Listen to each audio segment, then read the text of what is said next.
Bienvenue au traditionnel Grand Petit Journal et pour la première fois en direct live Facebook. Accrochez vos ceintures, préparez vos yeux et vos oreilles. Voici venu votre rendez-vous annuel pour mettre à jour tous vos dossiers. Approchez, venez voir ce qui restera dans les mémoires.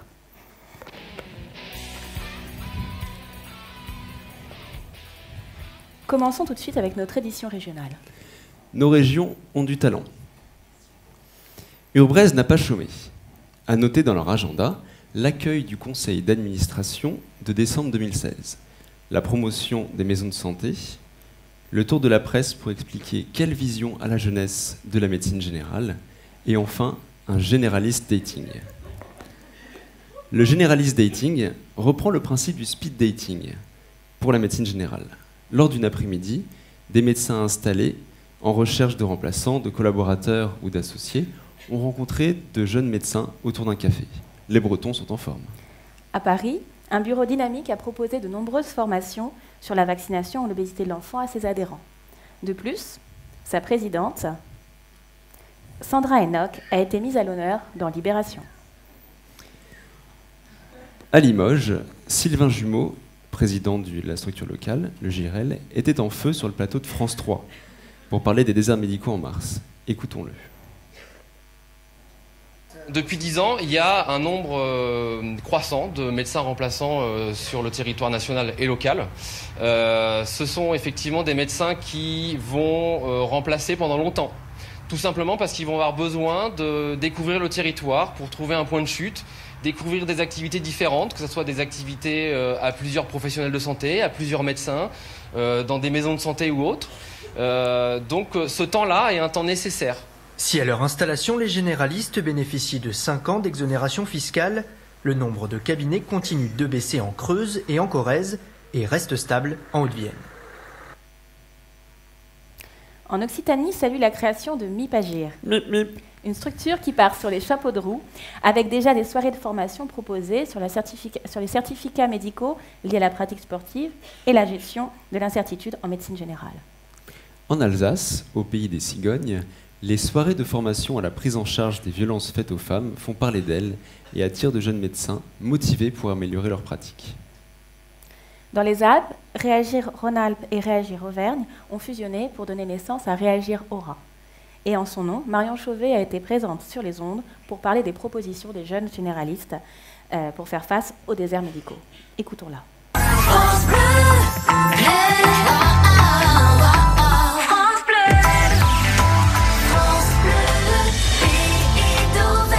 Juliette Michelot, vous retrouvez avec l'invité de la rédaction. Ça fait partie des thèmes incontournables de la campagne présidentielle, la question de la santé en particulier, celle des déserts médicaux, Juliette. Oui, quand on regarde les programmes des candidats, alors il y a des choses récurrentes. Tous veulent par exemple multiplier les maisons de santé. Alors c'est dans ce genre de structure que vous travaillez. Marion Chauvet, bonjour. Bonjour. Vous êtes la secrétaire pour la région Auvergne-Rhône-Alpes de Réagir, un syndicat qui défend les jeunes médecins généralistes. Vous êtes installé en Savoie. Alors ces maisons qui rassemblent plusieurs professionnels de santé qui sont souvent portés par les municipalités. Pour vous, est-ce que c'est une vraie solution ? Alors, c'en est une, mais pas partout. Et c'est surtout, ça marche quand il y a une équipe de professionnels de santé très impliquée et pas que des communes. C'est-à-dire qu'il faut que vraiment les généralistes soient aussi moteurs dans le projet. C'est vrai qu'on a pu voir des municipalités lancer une maison de santé, puis ensuite se retrouver à mettre des annonces sur le bon coin en disant « bon, on ne trouve pas de médecin ». Exactement, c'est pour ça qu'il faut que l'équipe de professionnels, médecins ou infirmiers, kinés, qui vous voulez, mais il faut que l'équipe de professionnels de santé soit très impliquée, sinon c'est un vrai risque que le projet capote. Réagir Centre a réussi à réunir l'ARS, le Conseil régional de l'Ordre des médecins, l'URPS et la région pour créer un portail regroupant toutes les informations utiles pour s'installer en région centre. Un outil au nom qui claque, Installe-toi Doc. Dans le Nord, Nord-Agir, en novembre, a organisé avec l'association des internes une journée à l'installation, à laquelle se sont joints l'Union régionale des professionnels de santé, le Conseil départemental de l'Ordre des médecins et l'Agence régionale de santé des régions. En Aquitaine, pays de la chocolatine, 2017 sera un bon cru. Une soirée fiscalité, une soirée de formation sur les troubles digestifs des nourrissons, une soirée de formation sur l'intérêt des dépistages, ainsi que la traditionnelle soirée d'accueil des nouveaux remplaçants auront marqué cette année. Ils ont été invités pour la première fois au département de la médecine générale a animé un atelier rencontre interne en MLG et médecins généralistes lors de la journée du remplacement et de l'installation organisée à la fac. Une jeune médecin de chez SOS, un collaborateur, une jeune installée en groupe de ville et une médecin installée, seule en rural, ont pu présenter ainsi différentes facettes de l'exercice en médecine générale. De plus, en février, est prévue une soirée axée sur les arrêts de travail et les accidents de travail avec la CPAM dans le prestigieux hôtel de l'assurance maladie. Des régions bien actives. Oui, Charline, en effet. Et pour le Bureau national, l'actualité a été tout aussi chargée. 2017 a été l'année de beaucoup de transitions, de changements. Tout de suite, notre édition nationale.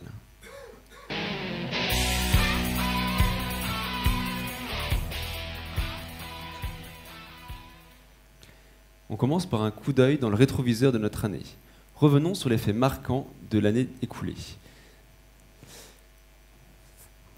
Tout d'abord, le 1er mars 2017, les partenaires conventionnels, à savoir les syndicats représentatifs de la profession et l'assurance maladie, ont signé un avenant à la convention mettant en place l'avantage supplémentaire maternité. L'avantage supplémentaire maternité prévoit une amélioration du congé maternité pour les femmes installées médecins libéraux. Comment ça marche? Alors, au début de votre grossesse, 4 acteurs vont rentrer en jeu. La CAF, Caisse d'allocation familiale, va vous verser une allocation de 184,60 € par famille par mois. La CPAM, une allocation forfaitaire de 3 269 € en 2 fois, et une indemnité journalière de 52,90 €. Votre prévoyance privée vous assure selon votre contrat. Et depuis le 29 octobre 2017, l'avantage supplémentaire maternité assure pour les praticiens travaillant à temps plein un revenu brut de 3 100 € par mois. Mais ça semble une avancée. C'est quoi qui cloche? Il me semble que j'ai signé une pétition à ce sujet. Oui, si Réagir s'est réjoui de cette avancée, une ombre plane toujours au tableau. L'ASM n'est pas prévue pour les remplaçantes. C'est lié au statut bâtard du remplaçant, qui exerce en respectant la convention, mais n'étant pas installé, n'a pas accès à la majorité des avantages. Et du coup, une pétition a été lancée. Tout à fait, et qui a recueilli des signataires en nombre, près des 4000. Et depuis, on en est où? Depuis, l'ASM est rentrée en vigueur le 29 octobre 2017. Les femmes médecins installées ont un congé maternité digne de ce nom, tout comme les pères et les couples adoptants. Et pas les remplaçants. Un conventionnement des remplaçants est-il envisageable pour leur permettre d'accéder à ces avantages? C'est en effet une solution envisageable, mais qui présente des difficultés idéologiques et techniques. Elles ont été présentées hier en atelier par Élodie Martel. Alors, moi, ce que j'en ai retenu, c'est que pour les pouvoirs publics, s'installer doit rester plus avantageux que d'effectuer des remplacements, pour que les remplaçants s'installent. Alors qu'en pratique, les remplaçants sont les installés de demain. Tout à fait.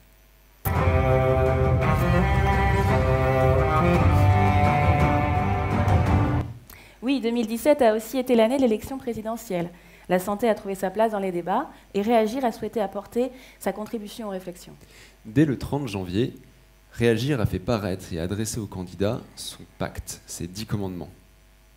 Le premier axe est d'améliorer l'accès aux soins pour tous, en assurant un accès géographique par la coordination des acteurs, et ce, sans discrimination économique, en somme, un accès universel selon les besoins, un système solidaire, et en protégeant et en utilisant les données de santé de façon responsable.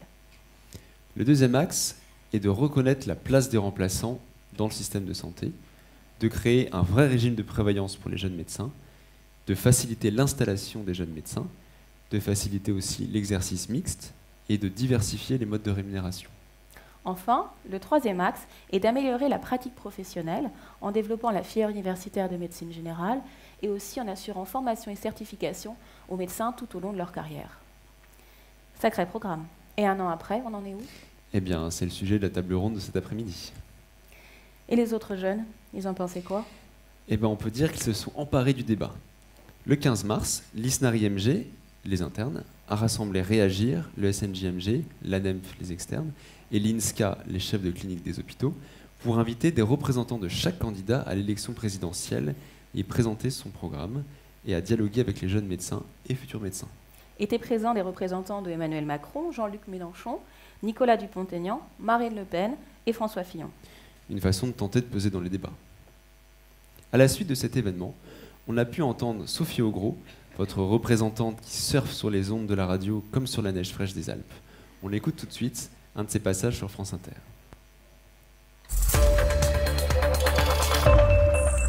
Carnet de santé, bonjour Daniel Messager. Bonjour. Docteur Sophie Augros, vous êtes présidente de Réagir. C'est un syndicat de jeunes généralistes. Vous avez 33 ans, vous êtes installée à M-la-Plagne, c'est près d'Albertville, et vous êtes l'illustration de cette jeune génération, car le modèle ancien, de toute façon, ne fonctionne plus. D'ici 2025, on va vraiment subir un creux au niveau de la démographie médicale. On va avoir moins de médecins en France que ce qu'on a à l'heure actuelle. Donc ce qu'il faut, c'est trouver une autre façon d'exercer la médecine générale, travailler avec les autres, partager des compétences avec les autres professionnels de santé. On a le sentiment que dans les années à venir, il y aura quasiment plus le médecin classique seul dans son cabinet. Ce sera ce schéma-là, avec des maisons de santé, des regroupements en tout cas de professionnels. Nous, les jeunes médecins, on est attachés à vouloir travailler avec les autres parce que toutes nos études, on les fait avec les autres dans les services hospitaliers. Donc notre logique de travail, elle est aussi avec les autres.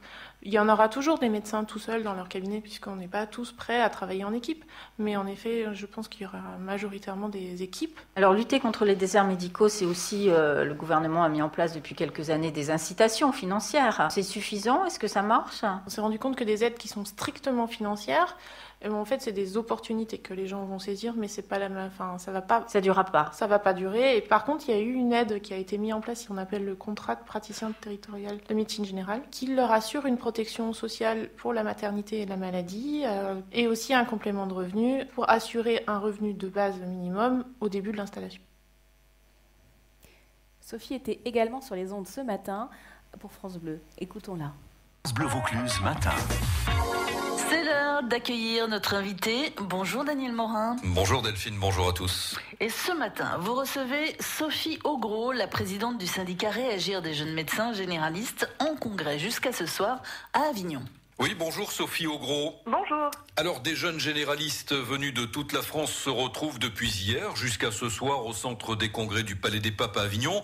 On sait que la population médicale vieillit, que le métier est difficile, compliqué à exercer et qu'il attire de fait moins de candidats qu'avant. Alors, je vous pose la question très directement. Comment allez-vous? Les jeunes médecins généralistes gardent-ils encore le moral aujourd'hui? Alors, je suis plutôt confiante dans la jeune génération, parce que oui, on a le moral, on a envie d'exercer notre beau métier de médecin généraliste. C'est vrai qu'on est très très attendu pour venir s'installer et c'est une question qui revient sans cesse. Alors en Vaucluse comme ailleurs, on le sait, c'est pas toujours facile de trouver un médecin disponible près de chez soi. Le médecin de famille qui vous connaît bien, toujours joignable, pas très loin de son domicile, c'est fini ça? Oui, je pense qu'il faut tourner la page. Mais pour aller vers une médecine différente, mais toujours au plus près des patients. Être disponible 24 heures sur 24, il y aura toujours un médecin disponible, simplement ça sera peut-être pas toujours le même médecin. Votre médecin traitant le sera en journée et le 15 ou un autre service de régulation des appels le sera la nuit pour pouvoir vous orienter au plus près de là où vous en avez besoin, que ce soit un service d'urgence ou un médecin. La solution pour vous, elle passe donc par des regroupements de médecins, c'est ça que vous nous dites ce matin? Pas que des médecins, oui. Ça peut, surtout des autres professions, des médecins, ça c'est utile, qui puissent aussi vous apporter des réponses différentes d'un médecin. Par exemple, en éducation thérapeutique, pour vous apprendre à mieux gérer votre diabète, c'est souvent pas le médecin le meilleur pour le faire. Les infirmières en éducation thérapeutique sont beaucoup mieux formées que nous médecins. Alors qu'est-ce que vous dites aux élus locaux, aux maires? Vous les connaissez, il y en a beaucoup qui nous écoutent ce matin. Ils se cassent la tête souvent, on le sait, pour attirer de jeunes médecins dans leur commune, en mettant même des locaux à leur disposition. C'est une bonne chose, ça? Ils doivent continuer à tendre la main comme ça? Si c'est une demande des jeunes médecins, pourquoi pas? Mais si c'est pas une demande en espérant faire venir quelqu'un, c'est là où ça marche pas. Le premier conseil que je donnerais, c'est déjà rencontrer les professionnels qui sont sur place. Essayer de voir quelles sont leurs difficultés, s'ils ont envie de bouger, et si la communauté de communes ou la commune ou la collectivité a envie de les aider. En fait, c'est vraiment un partenariat entre professionnels et collectivités. Et ça change sur le paysage français actuel. Est-ce que ça change aussi en direction des patients? Vous leur dites quoi à vos futurs patients? Vous devez aussi changer vos habitudes médicales, vos réflexes de consommation, entre guillemets, des actes médicaux. Le patient aussi doit avancer, doit bouger? Oui. Par exemple, quand je reçois un nouveau patient à mon cabinet où je suis installée en maison de santé, Je leur dis, si vous souhaitez me voir moi, vous prenez rendez-vous avec moi. Ce sera peut-être pas aujourd'hui même, ce sera peut-être dans quelques jours. Mais par contre, si vous avez besoin de voir quelqu'un d'autre, il y aura toujours quelqu'un de disponible, mais pas forcément moi. Et puis, surtout, votre dossier, on va des fois pouvoir en discuter avec les infirmières, avec les kinés, parce que j'ai besoin d'avoir le point de vue des autres professionnels pour essayer de comprendre votre pathologie, de comprendre votre ressenti de la pathologie, pour pouvoir aller mieux et qu'au final, vous sentiez que vous ayez une prise en charge globale de tous les acteurs qui sont autour de vous. Et de tout cela, vous discutez jusqu'à ce soir au centre des congrès du Palais des Papes à Avignon. Sophie Augros, présidente du syndicat Réagir des jeunes médecins généralistes en congrès à Avignon. Merci à vous et bonne journée. Merci à vous, merci Daniel Morin.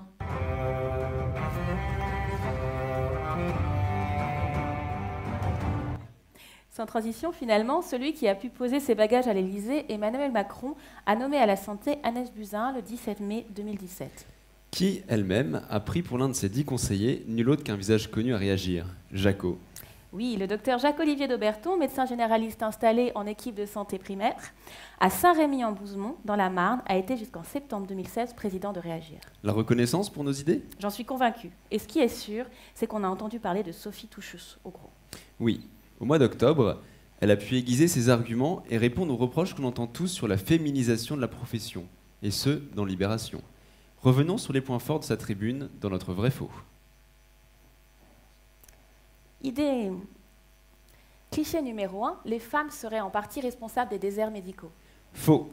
Les déserts médicaux sont en partie liés à une charge de travail qui fait fuir les potentiels repreneurs, et pas seulement les femmes. Pour attirer les jeunes généralistes, une solution existe. Développer la qualité du travail, déléguer les tâches, travailler en équipe élargie, faciliter la coopération entre professionnels, dont les maisons de santé sont l'exemple le plus tangible. Cliché numéro 2, les femmes seraient moins disponibles pour leurs patients, car elles travaillent moins. Faux. Oublions le dévouement sans pareil du médecin de famille, avec sa semaine de 6 jours, sa journée de 12 heures et ses congés quasiment inexistants. Oublions la disponibilité permanente des médecins. Place désormais aux cabinets de groupe, organisés pour couvrir des plages horaires de consultation habituelles. Place aux étudiants, aux internes, aux remplaçants, qui sont autant de statuts qui permettent d'assurer une formation de qualité et la continuité des soins. Cliché numéro 3, les femmes privilégieraient un exercice salarié plutôt que libéral. Faux. La médecine libérale a longtemps fait la fierté de notre système de santé. Pourtant, la jeune génération aujourd'hui plébiscite le salariat. La différence entre les deux modes d'exercice, la protection sociale. En cas d'accident, d'imprévu ou de projet d'enfant, pouvoir bénéficier d'un congé maladie ou maternité sans se poser de questions ou sans avoir à souscrire à une assurance privée oriente en effet de nombreux jeunes vers le salariat, qu'ils soient des hommes ou des femmes. C'est un fait. La plupart des médecins de demain seront des femmes, mais l'avenir de notre profession n'est pas qu'une question de genre. Une nouvelle génération de médecins généralistes arrive dans les cabinets médicaux avec le même dévouement pour leurs patients, mais sans pour autant sacrifier leur vie personnelle. Revenons maintenant sur le terrain dans vos cabinets. Quelles modifications pour 2017 ? Depuis la fin de l'année 2016, nous pouvons, comme les pédiatres, être choisis comme médecins traitants des enfants, mais sans pour autant qu'il y ait un parcours de soins opposable. La consultation, maintenant côté GS, vaut 25 €. Le tiers payant généralisé continue à se mettre en place pour les femmes enceintes, les ALD et les nourrissons, mais avec un abandon du caractère général et obligatoire pour les autres pathologies. Il y a également de nouvelles cotations pour, par exemple, les frottis, la prescription d'une contraception, la prévention contre l'obésité, les visites à domicile longues, la consultation complexe, la pédiatrie.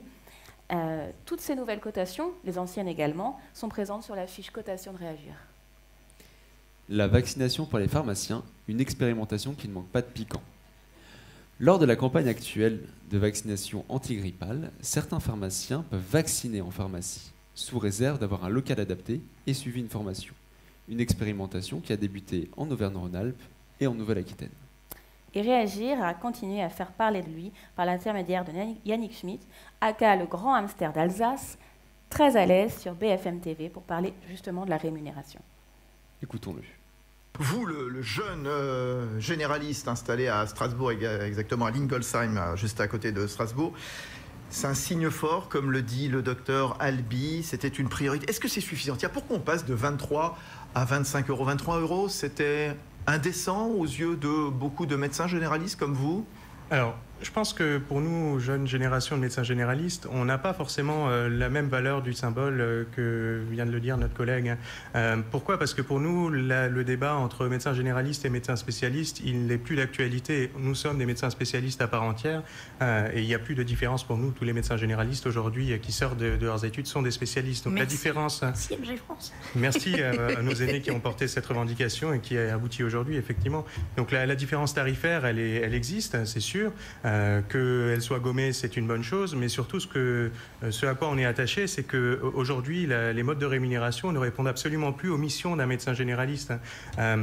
Aujourd'hui, lorsqu'on reçoit un patient pour faire un dossier d'accompagnement vers une EHPAD ou vers un établissement médico-social, eh ben, on va remplir son dossier. Il y a deux manières de le faire. Soit on le fait venir une demi-heure avec nous, on remplit le dossier avec lui et puis on va coter 23 ou 25 euros. Soit on va le faire, et c'est ce qui arrive le plus souvent, sur notre temps libre, entre guillemets, le temps où on n'a pas de patients, et du coup, pour ça, on n'est absolument pas rémunéré. Donc la question, elle est plus de savoir quelles sont les vraies missions. Pardon, il y a quand même une nouveauté quand même dans la convention qui a été signée et applicable depuis le 1er mai, donc depuis hier. Hein. Ce qui change, en effet, donc on a une revalorisation de 2 euros, de 23 à 25 euros. Pour les pédiatres, on passe de 25 à 30 euros. Et en effet, pour certaines complexités, certaines consultations plus complexes, diabète, épilepsie, maladie de Parkinson, annonce d'une maladie grave, cancer, là, cette fois, on a des tarifs qui vont jusqu'à 48 et 60 euros. Voilà, on commence à intégrer cette notion de complexité de la consultation. Oui, tout à fait, mais on reste dans la logique de l'acte. C'est-à-dire qu'on reste dans une logique où à une prestation correspond à une rémunération. Aujourd'hui, nous, ce qu'on appelle de nos voeux, c'est justement diversifier les modes de rémunération, aller vers des forfaits, c'est-à-dire avoir une somme globale pour le suivi d'un patient ou d'une pathologie, avoir la possibilité aussi de prendre en compte le nombre de patients qu'on va suivre ou la diversité d'une population qu'on va suivre par le biais de la capitation.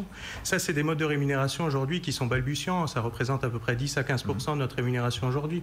Dans d'autres pays, c'est beaucoup plus. On sait que les modes de rémunération, il n'y en a aucun qui est parfait. Donc, autant embrasser un petit peu sur les différents modes de rémunération pour tirer le meilleur de tous. Alors, on verra justement eh bien, comment est-ce qu'on peut réinventer. Et c'est aussi dans les bacs que Réagir s'est montré productif, avec la rédaction de fiches pratiques. Comme anonymiser une feuille de soins dans le cadre de la contraception pour les mineurs, le micro-BNC, l'avantage supplémentaire maternité. Bientôt une fiche sur les accords cadres professionnels. Et toujours la collection des guides. Avec celui sur les pharmaciens, sur les certificats de sport, sur les cotations, sur le zonage. Et toutes ces productions sont bien sûr disponibles sur le site de Réagir et aussi sur le stand lors des rencontres. Il ne faut pas oublier la toute dernière contribution de Réagir sur l'accès aux soins.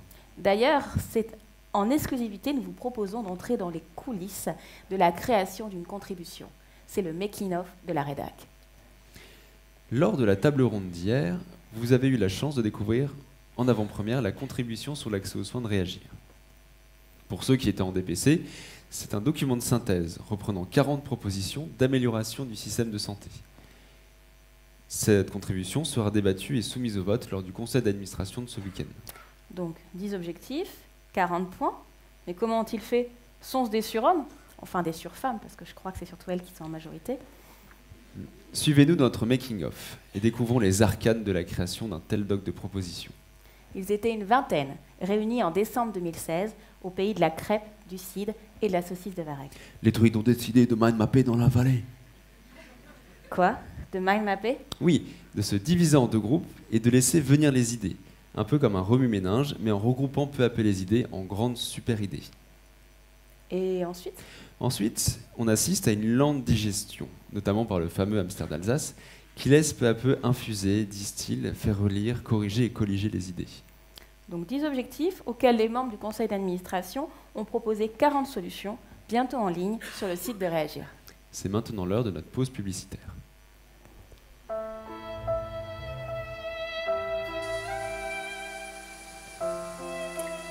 Vous en avez marre des commentaires sinistres qui circulent sur le web. Les jeunes ne veulent pas s'installer? Vous, les jeunes médecins, vous ne voulez plus bosser? Vous vous sentez stressé? Oppressé? L'atlas du CNOM vous hante? Votre morale suit la courbe de projection de l'INSEE sur les équivalents temps plein en médecine générale? Vite, ne vous laissez pas abattre. Venez prendre votre dose d'optimisme sur notre site. Contre-pied volontaire de la morosité générale, ce recueil d'histoires, d'anecdotes de jeunes médecins généralistes partageant leur vie a explosé les scores. Blog généraliste heureux, Votre dose de bonne humeur.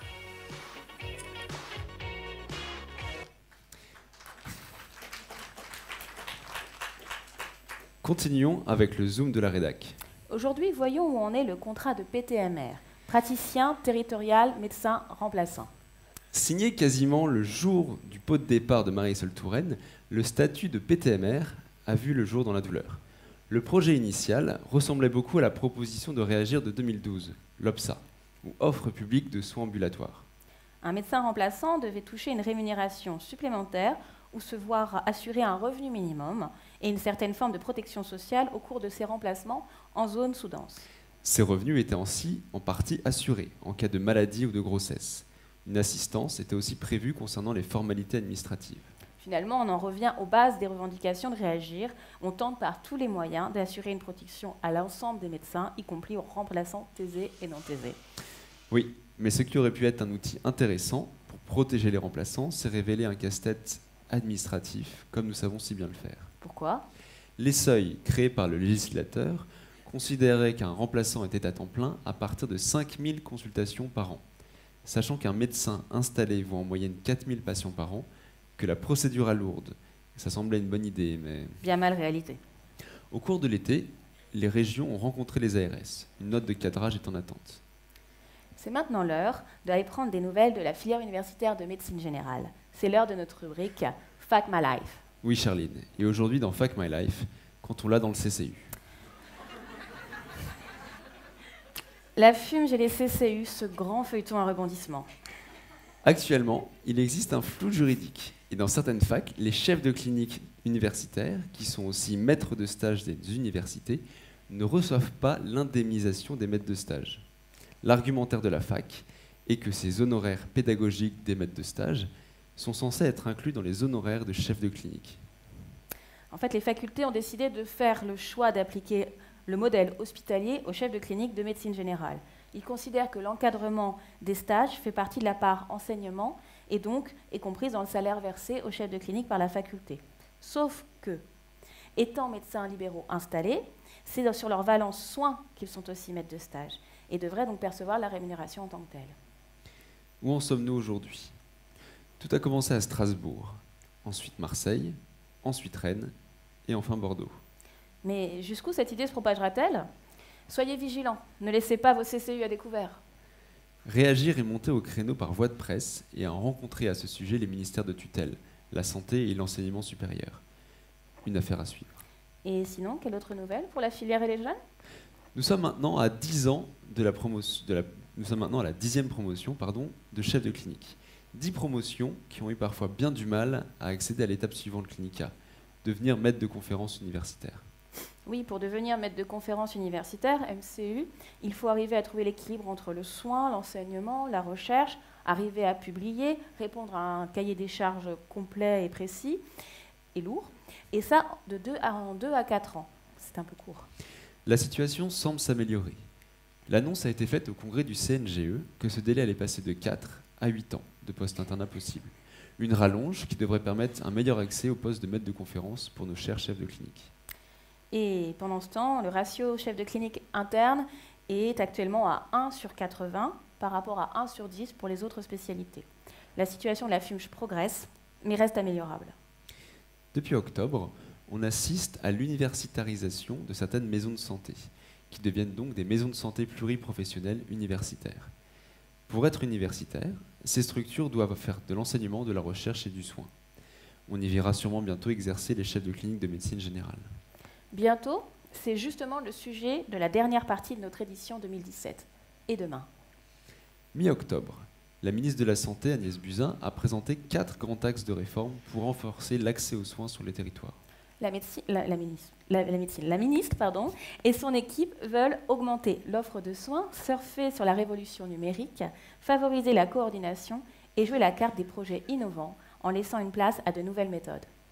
Pour nous, ce qui est marquant, c'est la nomination de Sophie Augros au sein d'un trio qui aura pour mission d'évaluer les dispositifs innovants en territoire. Cette démarche est l'apéritif. Pour savoir de quoi sera fait le dîner, il nous faut nous pencher sur la stratégie nationale de santé. Et c'est le sujet de la table ronde de clôture de cet après-midi. Demain, c'est aussi le PLFSSS 2018, ou, maintenant qu'il a été voté, la loi de financement de la sécurité sociale 2018. À retenir pour le millésime 2018 la suppression du RSI. L'augmentation de la CSG, qui sera compensée par de nouveaux accords conventionnels. En effet, pour les salariés, cette augmentation est compensée par une diminution de cotisations sociales. Or, nous, médecins de secteur 1, n'en payons quasiment pas. Du coup, pour nous, cette augmentation devrait être compensée par un avenant qui devrait être négocié à la Convention et qui réduirait les cotisations retraite. D'autre part, l'article 35 permettra le financement d'expérimentations en région, ce qui devrait assouplir la mise en place de projets innovants émergents du terrain. Et pour nos amis fumeurs, le paquet de cigarettes devrait passer à 10 € d'ici 2020. Enfin, encore une fois, des sénateurs ont proposé un avenant coercitif, vite retoqué par l'Assemblée nationale. Toutes ces réformes ont notamment pour objet de chasser le spectre des déserts médicaux. Mais exercez-vous en désert médical? L'arrêté du 15 novembre 2017 a donné le feu vert aux agences régionales de santé pour réévaluer la démographie médicale région par région. On attend les zones. Alors, ce que ça change en pratique, ça conditionne l'accès aux aides à l'installation, aux PTMR, aux aides conventionnelles. Notre analyse des critères pour définir les zones sous-denses nous a fait entrevoir quelques failles. En effet, l'accès aux médecins a été calculé avec un trajet en voiture. Or, dans la même agglomération, vous pouvez avoir des quartiers défavorisés avec très peu de médecins généralistes qui sont géographiquement proches de zones non défavorisées. Ces quartiers ne seront donc pas comptés comme sous-dotés avec ce mode de calcul. Donc une méthode donc perfectible dont on pourrait attendre une mise à jour. Restez à l'écoute, dès que le zonage sort, vos structures régionales vous en parleront. Et pour l'instant, où en sommes-nous des déserts médicaux? Bien, tout de suite, c'est l'heure de notre météo de la Démomède. Bonjour. Alors, pour l'adresse, Direction générale des études statistiques, de 2006 à 2030, on note une forte baisse de la densité médicale en Île-de-France, Midi-Pyrénées, Languedoc-Roussillon ou Occitanie, en Provence-Alpes-Côte d'Azur et en Corse. La baisse se fait sentir, mais moins importante, dans les Hauts-de-France, la Haute-Normandie, Centre-Bourgogne, Limousin-Aquitaine et dans Rhône-Alpes. Et enfin, on peut s'attendre à une légère augmentation dans le Grand Est, Champagne-Ardenne-Lorraine et Franche-Comté sans l'Alsace, et sur toute la façade ouest, Basse-Normandie, Bretagne, Pays-de-Loire et Poitou-Charentes. Notre édition touche maintenant à sa fin. Un instant, Pierre. On me glisse dans l'oreillette que la Cour des comptes a sorti un nouveau rapport qui remet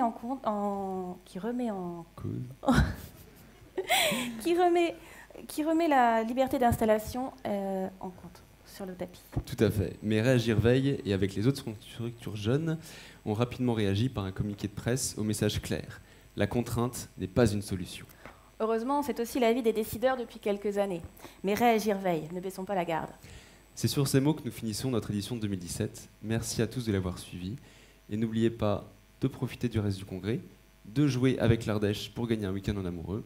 Et surtout, si des questions persistent à la suite de ce grand petit journal, n'hésitez pas à venir trouver les membres du bureau sur le stand de Réagir. Merci. À tous.